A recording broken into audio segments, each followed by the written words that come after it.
Alors on m'a aussi très souvent posé cette question, je vais essayer d'y répondre. Petit disclaimer comme l'autre fois, ça a marché avec Masca, ça veut pas dire que ça marchera avec tous vos chats. Je sais que beaucoup de gens imaginent que les balades avec les chats ça ressemble aux images que vous voyez, mais en vérité ça ressemble plutôt à ces images-là.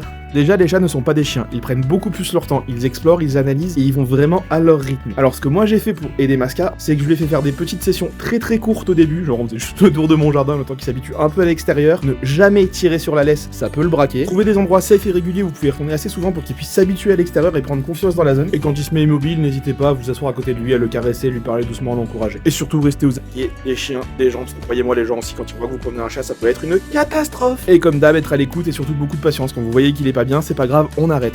Et petit à petit, vous verrez que le chat va commencer à se caler sur votre rythme et vous suivre. Bon, toujours à sa façon, c'est-à-dire qu'il va vous suivre puis oh un papillon. Par contre, oui, dans tous les cas, attendez-vous surtout au début à ce que vos petites balades qui dureraient 30-45 minutes, ça va durer 1 heure et demie, hein, tranquille. Voilà, donc comme d'habitude, n'hésitez pas à me dire comment ça se passe, si vous avez des questions, si vous avez envie de me raconter des trucs sur vos chats, moi je kiffe, donc au plaisir de vous lire et à bientôt pour de nouveaux trucs.